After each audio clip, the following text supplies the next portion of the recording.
Discover the Our MedTech Lives podcast, where industry experts share their career stories, key achievements, and insights into overcoming challenges in the MedTech field. Hosted by Zilka Rima and Kash Ikram.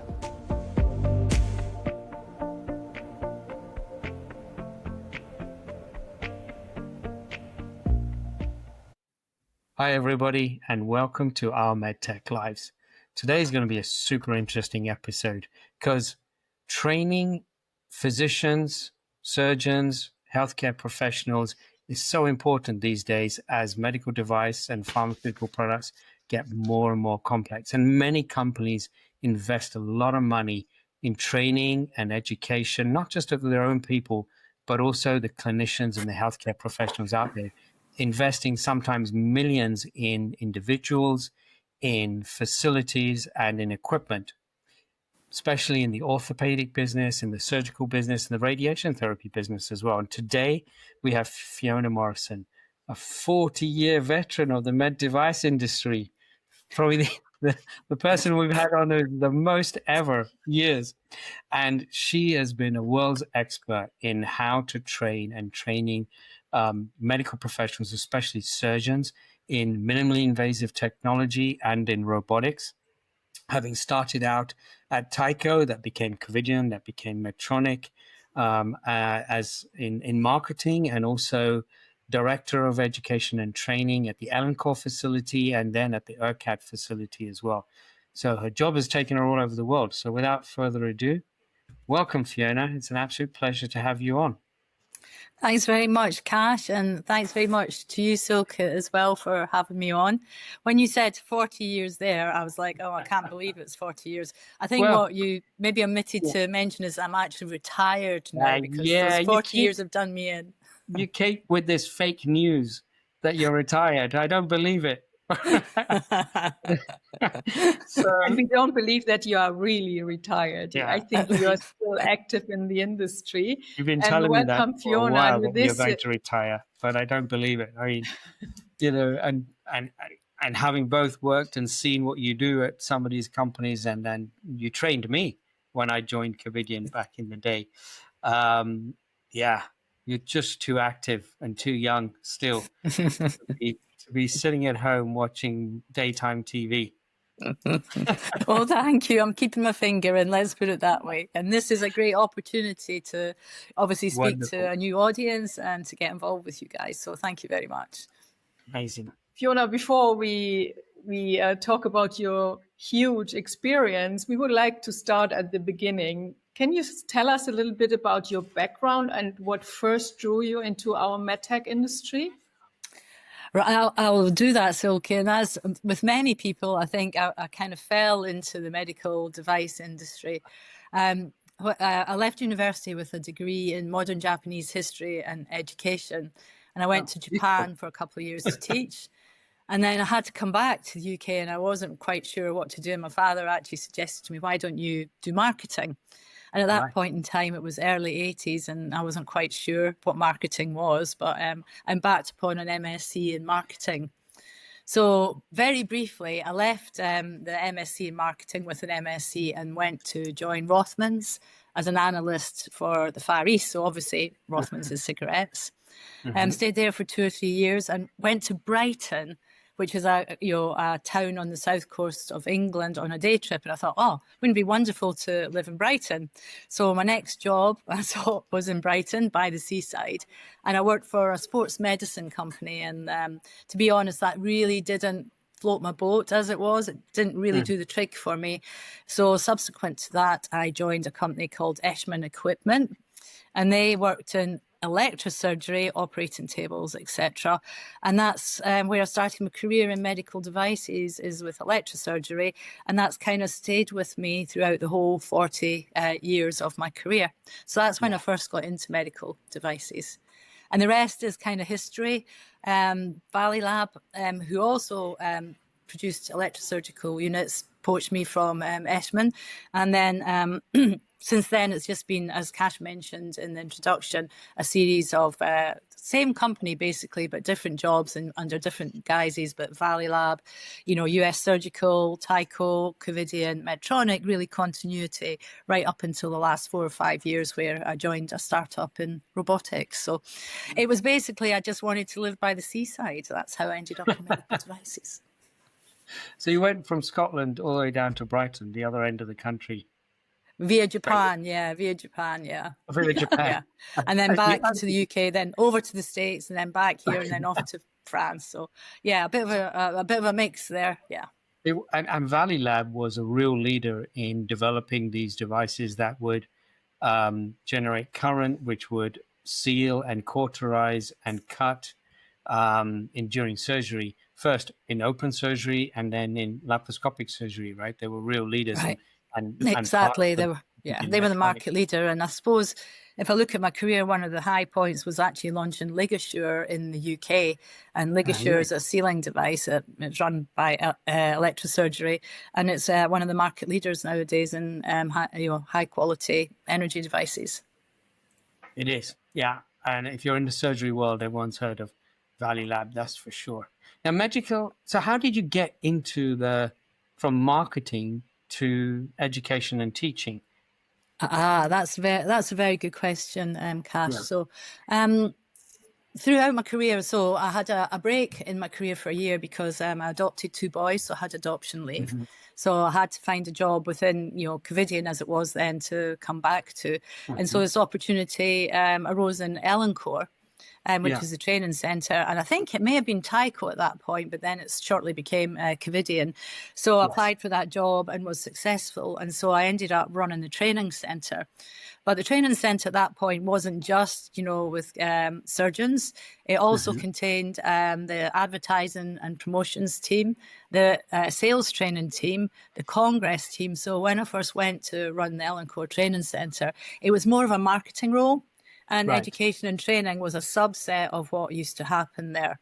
And then just very briefly, the world kind of changed around us. And what happened is there was a lot of compliance rules and regulations came in through MedTech and AdvaMed in the United States. And Kash, I think you were part of this whole sea change in what used to happen. So instead of training and education being part of the marketing mix, we had to hive it out, separate it out, because it couldn't be used to drive sales.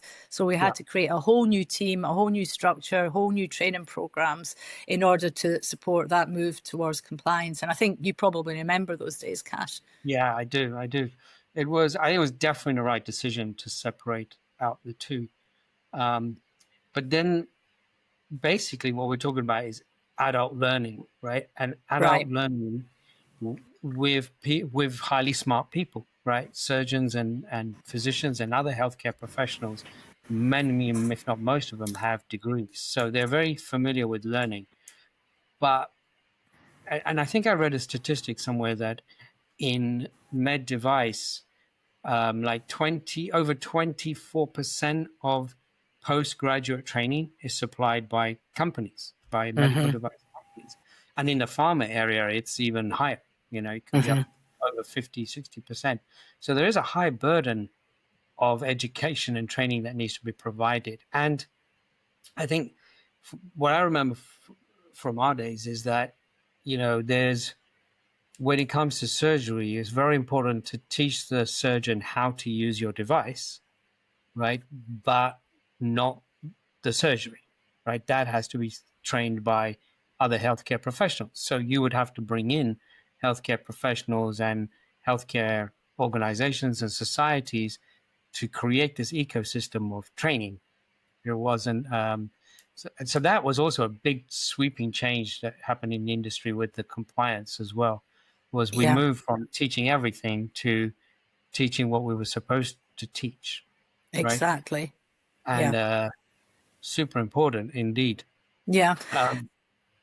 So that was all part of that compliance change. Is we had to professionalize training and education. So, we had to move to structured training programs. We had to introduce agendas that had formal objectives. We had to monitor results, etc. So there was a whole lot of, the way I can put it is professionalization of the Yes. training programs. And that was really during the lab, well, towards the end of the laparoscopic boom, just as robotics was coming in. But that whole trend has been exacerbated by the arrival of robotics, because we Yes. now have got access to data streams, so we can see how people are learning. And the surgical societies that we work with and the key opinion leaders really are pushing the medical device industry to make sure that things are structured, modularized, and there's a big push as well to make sure that the manufacturers more or less follow the same level of training programs. So whichever robot that you're buying should more or less have the same format to their training program, which surrounds the robot. And a lot of people call this buttonology or whatever, or the technical aspects of the robots. But then the procedural stuff has to be handed off, as you so rightly said, Cash, to the professionals, the surgeons, the societies, to do that procedural training, when it's required. When you were bringing people to Elancore, this is a fascinating. Ted is in his element now. Yeah, yeah. When I just want to rate this. When we had the Elancore facility, and I know J&J had their facility in Germany as well. How many surgeons were coming to Elancore to learn to do laparoscopic procedures a year? There were at least 3,000 coming just to Elancore. And then there was obviously ERCAD as well. And there was at least another 3,000 or 4,000 going to ERCAD. And they were all being trained on laparoscopic procedures. And some people would call it the Wild West because it wasn't so structured. It wasn't quite as formalized that maybe it is nowadays. So it's gone on a journey in the 15 years that I've been working in training and education, from being very marketing focused and very sales driven to being much more professional and collaborating with the professional societies about accreditation and data and follow-up now. That's Fiona, incredible. you said, and I keep trying to ask. Go ahead. Fiona, you said we had to monitor results. How do you measure results in education? I mean, both for the surgeons, but also for the internal team. So that's a very good question. So there are some compliance issues associated with monitoring results. So you can't link your results anymore to sales as to whether somebody's purchased that particular product. But there's other ways of doing it. So with the advance of robots, it's much easier now to be able to track the progress of the surgeon, because everything is captured by data now.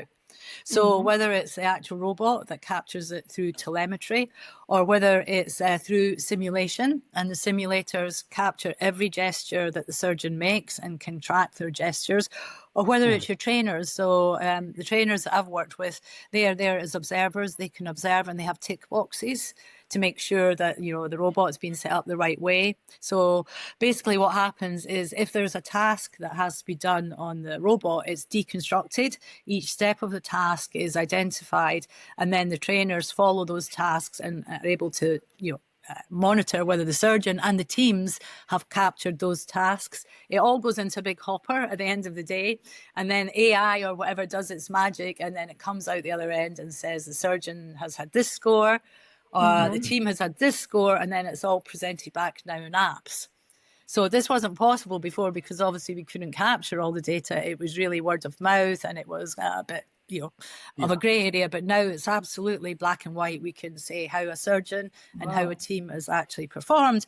Doesn't always go down very well with the surgical teams and the surgeons when they know we're capturing everything about their training program, but that's the way it can be done nowadays. Yeah, these digital, and there are whole companies set up that supply these digital tools, like in robotics, surgical science. There's Mentis as well, which is in the cardiology and neurology space. Silk and I have worked with them in the past, and multiple others. So if this is an area where people are really interested in, there are companies that just specialize in making those tools. Grendel Games. Yeah. Sorry, Cash, I just spoke over you there. No problem. Grendel Games is a AI digital gaming platform that helps to teach surgeons the movements they need to make through a gaming technology, which provides those those kind of rewards in the brain. Yeah.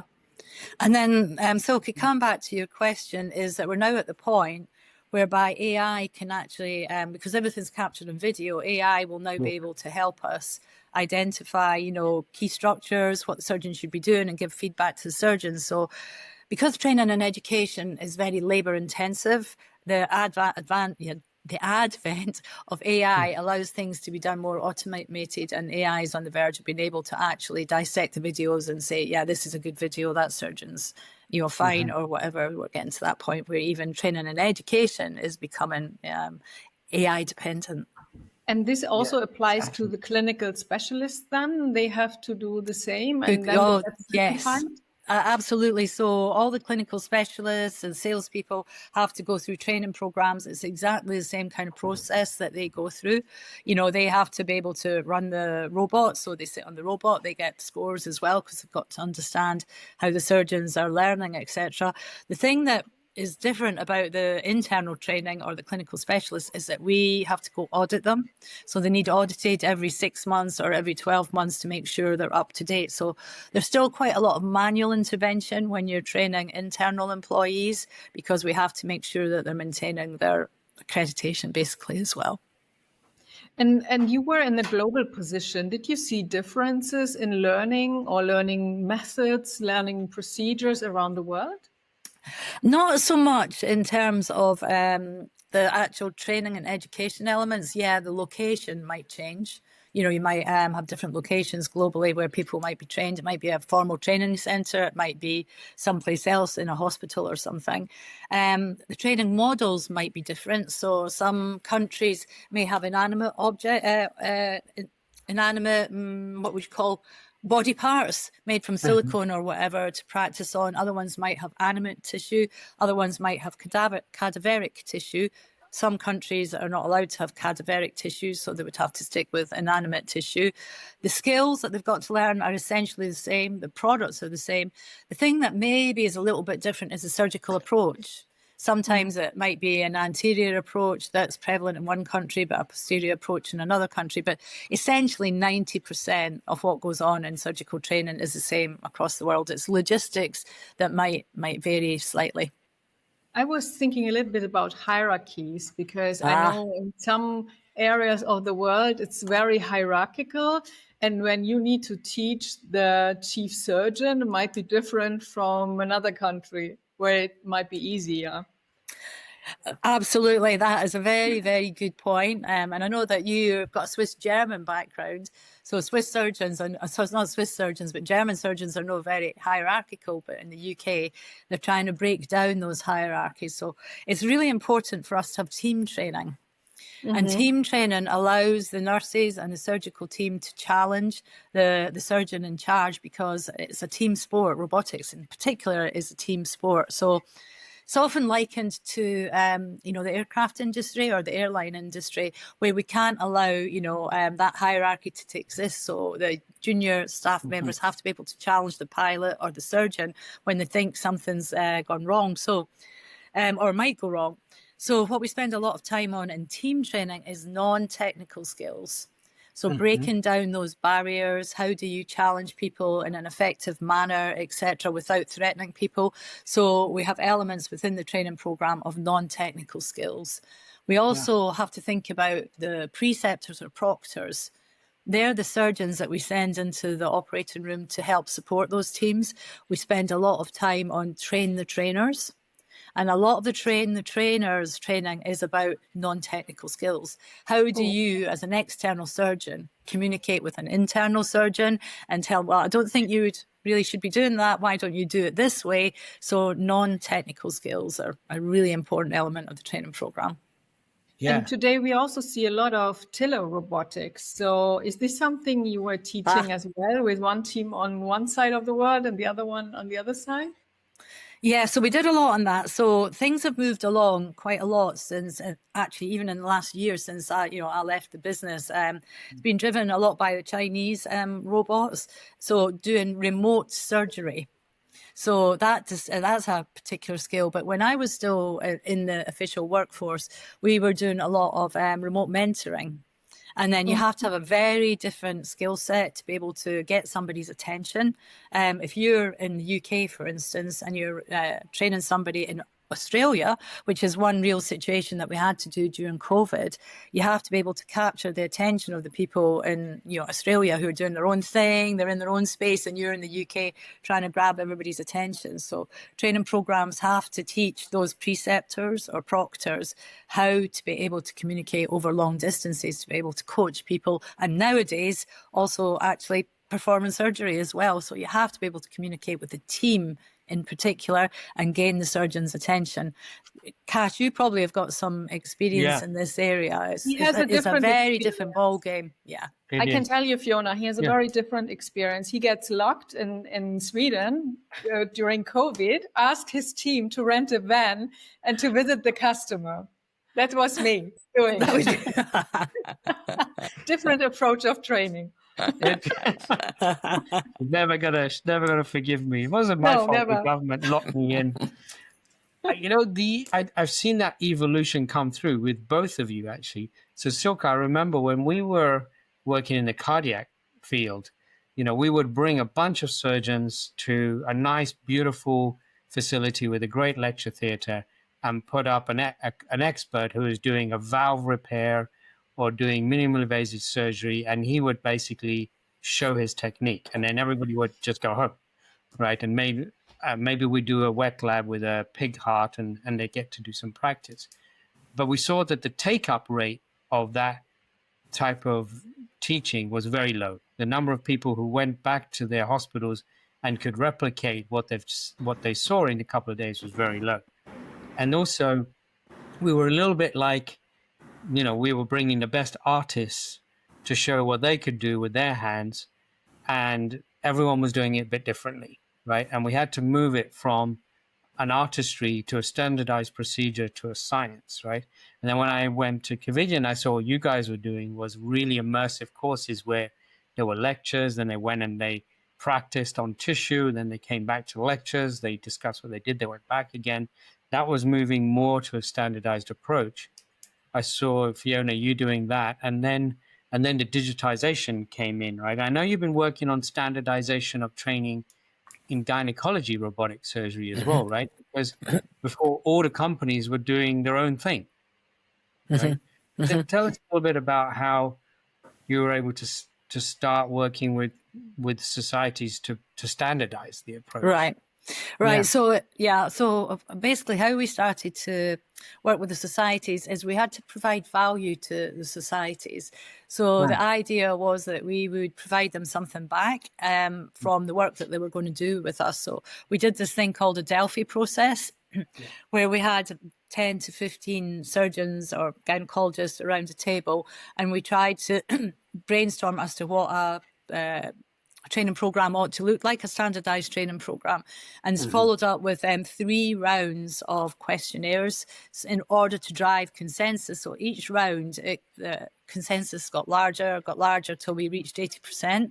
Once we had 80% consensus, this is what a training program ought to look like, we started to pull all the data together, and then we had the societies write it up as a formal publication and submit it to a journal. So now out in the public domain, we have what the key opinion leaders from, say, gynecology or colorectal or thoracic surgery believes is a standardized program for robotic surgery. And that had many spin-offs. Not only is it out there in the public domain for multiple robotic companies to follow now, but it helped establish a really good relationship between the robotic manufacturers and the societies, that it wasn't all about driving sales, that we could actually add value and try and dissect out what is the role of a company. And I think, Cash, I know you already alluded to this, and what is the role of the societies. So we're trying to bring added value to that whole process and drive standardization. Yeah, I think that was so key. Yeah.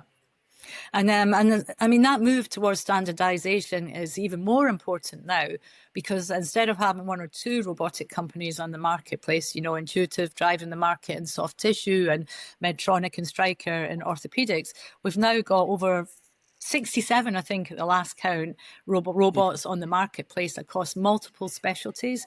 Not just orthopedics and soft tissue, but, neurovascular, endovascular, dental. microsurgery. So having a standardized training program is going to be essential for, just to make sure the patient stays safe. What's interesting is if you're a medical student, right up until you graduate, you don't get to touch a robot. No. Right? It's only when you go into practice that you come into communication, or you get your hands on some of this technology, right? And Right. Yeah.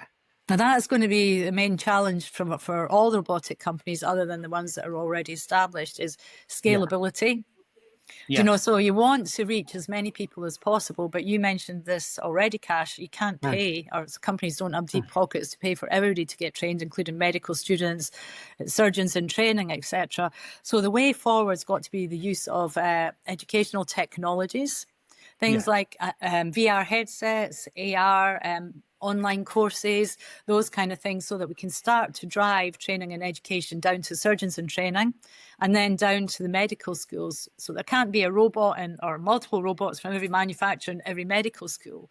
We've got to be clever about this and use new technologies to help bring those guys along earlier in their training, so that when they get to the operating theatre, they can be an effective first assistant and they can be of value right away. But at the moment, that's a bit of an issue, because how do you get them all trained before they actually get to the operating room? And then with time directors as well, how do they actually get into the operating theatre and get experience with the robot? Because access is very limited as well once they actually get to the hospital in which they're going to work. You know, I'm going to veer the conversation away to some theory a little bit, in that some people, you come out of university, you go through a registrar, fellow process, and then you become, but you're still quite young and learning is relatively easy, right? Some now, with robots and other technologies being democratized all over the world, being dropped into countries worldwide, a physician may come into a technology when they're in quite advanced years. They're well beyond their training, right? And this is where principles of adult learning are so important, right? In terms of how effectively an adult learns to do new things and to change the way they've done things in the past. So, I mean, if you're an open surgeon, if you're a 40-year-old open surgeon in Africa, in Rwanda, and now your hospital buys a robot, the learning curve is very steep, right? So there's loads of theories as to how adults learn compared to kids. Is this an area that you've had to become familiar with and work with? Yeah, it's an area I had to become familiar with, because when we first started in Ellencore, it was, here's the product, off you go and kind of try it. So over the last 10, 15 years, we've had to get better at this. And basically, there's a few theories out there, and one that you're probably familiar with, Cash, as well, is proficiency-based learning. Yes. And so you deconstruct a particular task and put it into steps, and you keep on practicing it until you get it right X amount of times, basically. So for adult learners, really, it's about repetition and about checking and going back and checking, and then making sure that you're hitting the points that they're not getting. And so maybe this is someplace that we need to go in the future, is we're starting to talk about things called personalized learning. Because you can capture all this data, you can actually look at this learning program, and you can actually identify where a particular surgeon is struggling. So maybe it's an older surgeon, maybe it's a younger surgeon, but you say, okay, they're having problems with this part of the procedure or this part of setting up the robot, because you can tell it from the data. So then you just practice that part of the training program that they're not getting until they get it. But at the end of the day, and maybe I'm digressing a wee bit, Cash, there may be some surgeons that are never going to be good at robotic surgery and can't master robotic surgery and will never be able to master it. What's then the role of a company? Can a company then say, look, you can't be a robotic surgeon? How do you tell the hospital that? How do you, so it is a bit of a grey area there, an area that's not really well defined. What if someone just can't get it? Yeah. Fiona, you said you were a teacher by education, right? Did it help you in the job, being a teacher? Not really, to be honest, because that was 40 years ago and the theories really changed and it was, children focused, not adult focused. The thing that's helped me most is experience, being out in the operating room, being in Ellen Core, watching training programs all over the world. And that's the way. And then speaking to societies.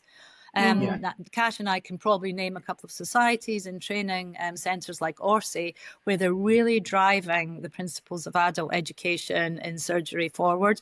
So attending surgical congresses, going to these academic centres is really what's made the difference to me.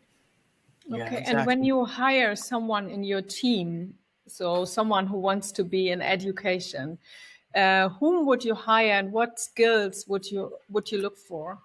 So, okay, that's a great question. A question that's always, I've had debates with various different colleagues over the years. So some colleagues would say, we want to take somebody who's got experience in the operating room, who understands the processes, etc., maybe an ODP or an ex-nurse or whatever, and then we train them to be trainers. For me personally, I'd rather take somebody with personality and good communication skills, because we can teach them, the theory behind the operating the room and we can teach them what happens there. But you've got to be able to communicate, and you have to be able to communicate in the right way. And that brings me back to my point about non-technical skills and about how you relate to people and how you tell people certain things. Imagine trying to tell a surgeon, listen, do that again, you haven't quite got it, or we're not sure if you're really going to make the grade. It's a really, I'd take somebody with personality and interpersonal skills. Yeah.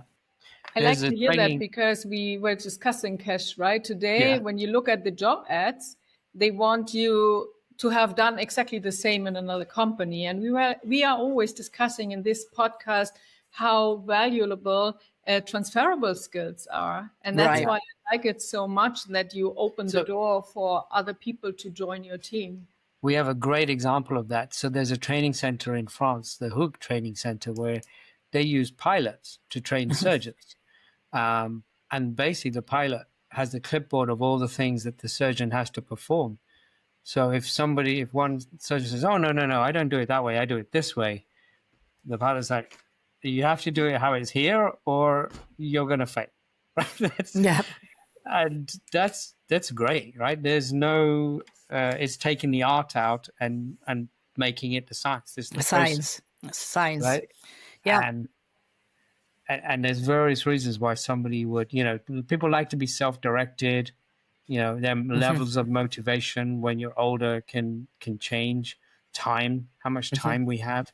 But I think what you explained, what facilities were teaching active learning, this progression-based training is really great. You have to pass stage A before you move to stage B, before you move to stage C. Right. Exactly. And at the end of the day, it's about patient safety. Yeah. Right? And it's about, and you mentioned it there, it's self-directed. You do it at your own pace. So arrival of data and robots allows it to be self-directed, to do it at your own pace and to be able to get the instantaneous feedback on your performance so you can change your performance right there and then. But so coming back to your point about companies asking for their employees to have had previous experience in the particular industry. If we think about robotic surgery, we're all chasing the same people, because there's now so many robotic companies out there. There's only X amount of people who have got this level of experience, including surgeons. So even when it comes to preceptors and proctors, all the robotic companies are chasing the same guys. We have to have new blood in, because the pool of trainers and surgeons, etc., isn't just going to be large enough to sustain the growth in robotic surgery that's anticipated over the next 10, 15 years. That's true. You just mentioned it as a side note. You were leading this team and you were in a director position, but I think leadership is a very important topic to touch as well. So what do you think were the biggest challenges and also opportunities you faced at that director level? The opportunities, let's start with the opportunities. Opportunities I had at director level, I was very fortunate to be in Ellen Core. At some point in time, everybody from Covidian passed through my doors. Be it a new salesperson, be it a key opinion leader. Not all the key opinion leaders in the whole of Europe, but a lot of them came through those doors. But also the business leaders came through the doors. They would have meetings in Elancore, we would chat in corridors, etc. So being the director of that particular institution gave me huge opportunities, and it gave me an opportunity really to think about what is it that the company wants and what is it that people want. So if you're a salesperson coming through the doors of Elancore, what do you need? If you're a surgeon coming through the doors of Elancore, what do you need? And if you're part of my team, what is it that you want from me? And so I would say that one of the things that, one of the opportunities I had was just to be exposed to a huge network of people.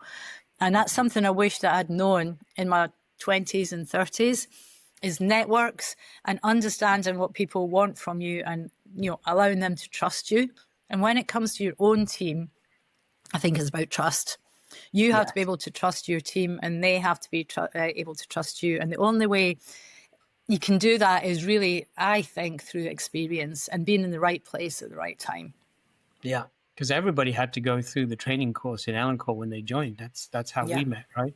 Yeah. I was a European director of marketing, and I had to go to Elancore. You had to go for your 5 or 6 weeks, yeah. Yeah, 6 But weeks I of spend training. most of my time in sales, and I imagine that your position must be super rewarding, because all salespeople like to bring their customers to events, spending time with them, have a better relationship with them. So I think this is, we talk to lawyers, right, where they always say they avoid me. I think your position might be a nicer one within the company. Yeah.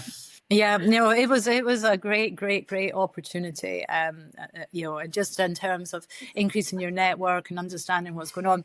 The only downside, Silke, is that now I've been in medical devices for 40 years. Is those surgeons I was working with in that training, they've all on the verge of retiring as well. So my network is now starting to shrink. Right, Cash? All the masters we met at the beginning of our cardiac chapter, they are all retired now. They're all retired, and the orthopedic surgeons that I used to sell to are all retired as well. Yeah, it's life. And interestingly enough, sorry, did I talk over someone there? I apologize. No, go ahead. Is that robotics, however, extends surgeons' careers. And this is a big debate that we have because of the ergonomics behind laparoscopic surgery, a lot of neck and back problems. But now you're able to sit down or stand up. In actual fact, some hospitals are actually purchasing robots because of the ergonomic advantages and actually extending the working lifetime of their surgeons. So I think that's really interesting as well. Yeah, that's super important. Super important. And also in your role there, the engineers would bring the latest technology to test. Right. Because you had all the tissue and and they would bring, really entrepreneurial surgeons in to test these products. So you got to see everything before us commercial guys. Long before I did, and right? At some point, you knew what was coming before we did. And at one point, we had to transfer everything to ERCAD in Strasbourg. Right. And that effect, Cash, was magnified there because you had so much going on at ERCAD, all the new tech, all the companies coming, etc. So, I got to know a lot about what was going on before it actually came. And obviously new products, internal to Covidien and Medtronic. Yeah. So it really was a little, I don't know, opening onto the world there. That was, it was amazing. It's fantastic. You got to see everyone from the beginning of their career, all the senior leadership team and other things that are happening. You are really a center point. So it's a great career to have in training and education in a company like that. But with this huge experience, what do you think is the next big thing in robotics or robotic education, the tools you can use? What do you foresee? Yeah. So obviously, I think AI, if I take a step back, the problem that these robotic companies are going to face is scaling up. And we've talked about it once or twice during this podcast, is that companies can't afford to train everybody in the world.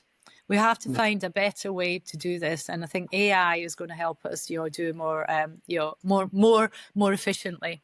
So it'll never really, in the short term at least, or medium term, take over from the surgeons, but it will allow us to be able to train surgeons faster by giving guidance and by giving personalised tips, and by looking at the data, we'll be able to shorten learning curves. So that's what's going to happen, in terms of training and education. Also, new tech in terms of VR headsets, augmented reality, we can start shifting where surgeons are trained. They won't have to come to a training centre. They won't necessarily have to go to the hospital to be trained. They can be trained, at home with a VR headset. Often, in terms of training, is getting access to the robot to allow yourself to be trained, particularly when it comes to young guys. They might have to come in at midnight. They might have to sit in a strange location in order to even get access to the simulators to be trained. By taking a more flexible approach and having VR headsets or AR or other things that haven't even been thought about, we can start to make training and education specific to the location and personalised. So I think that's the next big thing in training and education, is making it more suitable and shortening the learning curves. Yeah, there's a lot of these companies that are providing these, everything from like Proximy that we could be a call like this, but you're transported into the OR where the surgeons are either doing a laparoscopic or robotic case, and they can talk them through, draw things on the screen, point to where they need to be, things to watch out for, structures. So you don't have to physically fly a teacher to where that person is. So important for remote places and just saving time. And, if a surgeon has to fly to another country to supervise a couple of cases, they lose 2-3 days from their own home. Exactly. So there's companies like that. There's companies that are providing these AI environments where you can go in and learn and be educated there with several other people who are also sitting in different places around the world. And you're all meeting in this meta universe to train. Those things are really incredible and becoming and with AI, maybe you don't even need a supervisor, because the AI is actually doing actually the supervisor. Yeah. So okay, I think we've got to think of ways of being more efficient, basically, and the way to do that is use new technology. There's not enough money to go around, and companies can't pay for everything, and there's not enough people to go around. There's not enough trainers. There's not enough preceptors, proctors. So becoming smarter by using technology is the way forward. And data giving us the insights to be able to do that. That's true. Grand. And I'm going to touch a little bit on when you moved this entire facility, which was like a building, from one side of France to the other side of France, when you moved from Elancourt near Paris to Strasbourg. That was a huge undertaking. What was key to leading that process? The key was working with everybody else in Elancourt and the Strasbourg guys. So it was all about teamwork at the end of the day. So everybody had their own roles and responsibilities. And the sales training team really stepped up because they had to move as well. So we all had to work together to get it over there. And then ERCAD were great. They made the building available and helped us with all the moves and technology, etc. It was just basically teamwork that allowed it to happen. It took a while, but we got there. Yeah, no, it was pretty amazing, but a huge project management experience as well that you had to go through. So it just shows. But a lot of help from the other guys at Elancourt, as I say, the sales team, training team, and the logistics team, etc. A lot of help there, because some of them were losing their jobs as well. It was really hard for them. It was a very difficult thing to do, to close Elancourt. I mean, people still lament about it nowadays. It had a huge part in, US surgical, Tycho, Covidian history. It was very sad. Yes, it was. But these things just in your career, these things have evolved massively. And the thing that we touched on before, when we were teaching surgery, we were looking for people who'd seen a ton of surgeries. They'd, seen over 100 knee replacements or knee revision cases. Those were the people. But now you need people who are essentially professional educators, right? Who understand the education and learning process and how people learn, as opposed to experienced product managers or experienced clinical salespeople. So those are the kinds of people that a company should be looking for. And if people have that skill set, this is an amazing environment to come and work in. Right? It's just changing so fast that it is. I mean, nobody really knows what the future will be for the next 5 to 10 years. It's just a great time to be in medical devices. We know it'll be all robotic driven, but what does it actually look like? And which of the players are going to make it, and which of the players are not going to make it? And what will be the best theory of adult learning? What that will take off. How will we standardize everything? How's everybody going to get trained? How are we going to get to medical schools? How are we going to get to surgeons in training? Still an awful lot of unanswered questions that are in the process of being resolved. Yeah.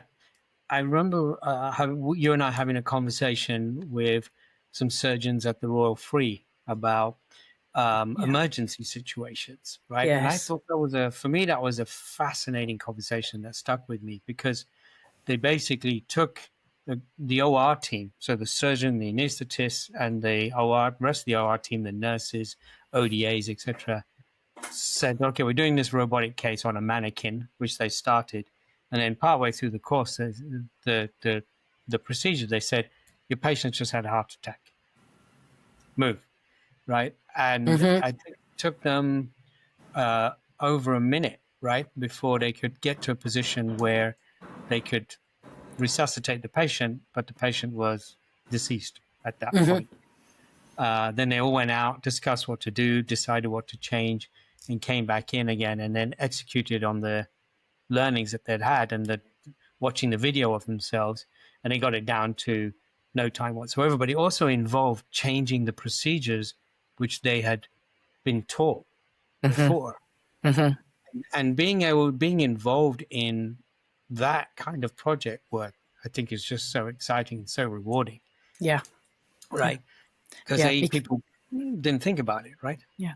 You can make such a difference, if you've got the right position within an organization in sales, in training, you can make such a difference. Also, you can make a big difference internally as well if you've got responsibility for training, salespeople or clinical people as well.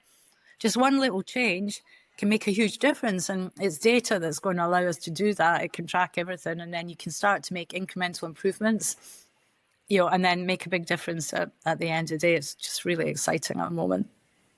Yeah, absolutely. Fiona, I know that Cash can talk forever about robotics, but being a woman who has been in the MedTech industry for 20 years, I want to ask a woman who was in the industry for 40 years, which advice would you give, especially women in our industry who are aiming for senior leadership positions? I would say networking and trust. And if you've got a team, build the team and make sure that the team supports you. I think when I look back to my 20s and 30s, and maybe it's something to do with my Scottish upbringing as well, going and chatting to people and saying, what motivates you? Can I do this? And sticking my hand up just felt really kind of, this English word, cringy. I just didn't want to go out there and do it. But in retrospect, I wish I'd done that, and I might have got further in my career if I'd known the value of networking and finding a mentor. If I look back at my career, there was 2 or 3 people throughout my career who have actually, influenced me and helped me with my career. Someday you can go to and say, what do you think about this particular scenario? Which way should I go? So networking, mentoring, and I don't think it's just for women, it's for men as well. Networking and mentoring and being seen as a trustworthy person who understands what's being asked from them and to deliver on time. So I think that's the main thing. And if you're building a team, you have to, find a way to find out what motivates your team so that they support you and you support them in what they want to achieve as well. So it's not all about you. It's about the team. And when you look for a mentor, would you look within the company or outside the company, or or maybe outside the industry even? For me, I looked within the organization because, if I have to be perfectly honest, it was often the politics that tripped me up. And I think an external person wouldn't necessarily understand the politics. So I always look for somebody who was slightly senior than me and maybe not directly in my chain of command, but maybe off to the side or something like that. And so I could go and, ask for advice.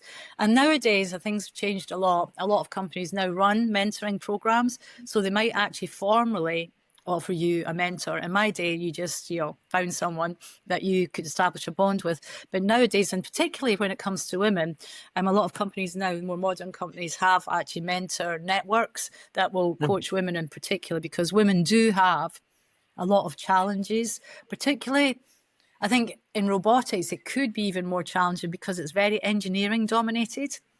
And I think women, speaking to an engineer maybe requires a different kind of skill set that maybe, needs to be honed, and you need to be kind of like coached a little bit. At least I found that quite challenging. It's all right speaking to surgeons and speaking to salespeople where you all kind of think the same way, but when you get in an engineering environment where a lot of technology is technology driven, I think, people have to develop certain skill sets. And I think looking for a mentor or a coach is the way to deal with that.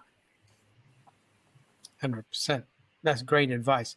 So you've touched on this a little bit, but apart from networking and getting a mentor, I mean, what's the things that, the young Fiona didn't know that you know now that you wish you could go back and tell yourself? Honestly, Yeah. to be more professional in my 20s and 30s and be less like, and to try and just play the game a little bit better in the 20s and 30s and be a little bit more structured and understand what was being asked of me. I think it was only when I got to my early 30s that I understood what project management was and what the key aspects were. And from there, I could build on to the marketing and then onto the training and education. But until I understood my craft and what was expected of me, I think I was going to find it difficult to find my way up the organisation. But fortunately enough, more or less by chance, I figured out exactly what was being asked of me. And, eventually I got there, but could have got there faster if I'd realised that what I really needed was a mentor to show me the way. Yeah. Fantastic. Fantastic. Thank you, Fiona. This has been an incredible conversation. The journey of medical education and training and educating some of the smartest people, we know, is a very real honor, and it's very exciting, and it's evolved massively. And I think you've chosen the wrong time to retire, because it's now starting to get really, having built what you've built. Now now the digital world has arrived. So I don't think I'm going to see you right off into the sunset just yet. There's still lots to do and lots of fun to be had. Yeah. It's an incredible part of our industry, which is really fun, exciting, and evolving really fast. So thanks. I agree. It's just reaching that tipping point where it's going to get very, very, very exciting. Yeah. So thanks again for all your insights and all your vision in this area. Thank you so much. Thank you. And thank you both for having me. Thanks, Silke. Thanks, Gash.